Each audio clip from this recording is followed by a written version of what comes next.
रसूल अल्लाह सल्लल्लाहु अलैहि वसल्लम बैठे थे कि एक बूढ़ी औरत गुजरी जो बहुत सा सामान लिए हुए थी। आप फौरन उठे और फरमाया, ए मेरी मां, क्या मैं आपकी मदद कर सकता हूं? वो हैरान रह गई कि 40 साल से जायद उम्र का एक शख्स मेरी मदद करना चाहता है। वो बोली, मेरे बेटे, आप बेहतरीन इंसान हैं, कोई जवान हो या बूढ़ा, आज तक किसी ने मेरी मदद की पेशकश नहीं की। आप जैसे लोग बहुत कम होते हैं।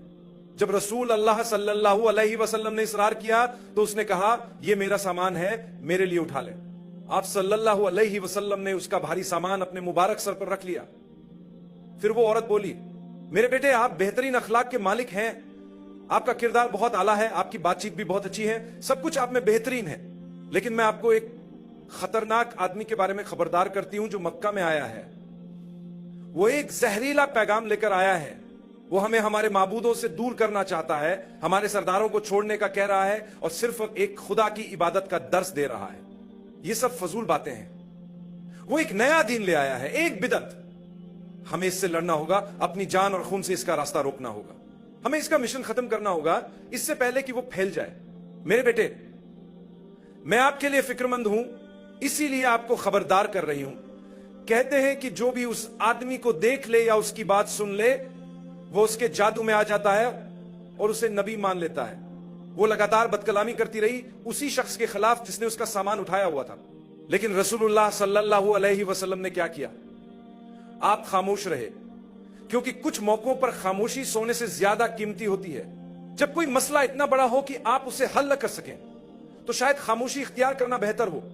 अल्लाह कुरान में जिक्र फरमाता है कि जिक्रिया अलैहिस्सलाम से कहा गया जब उन्होंने अर्ज की, या अल्लाह, मैं लोगों का सामना कैसे करूंगा, मेरी मुश्किल बहुत बड़ी है।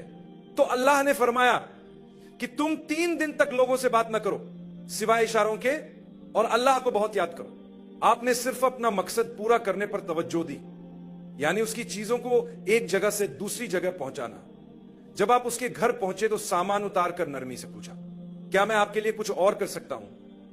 क्या घर में किसी चीज में मदद चाहिए?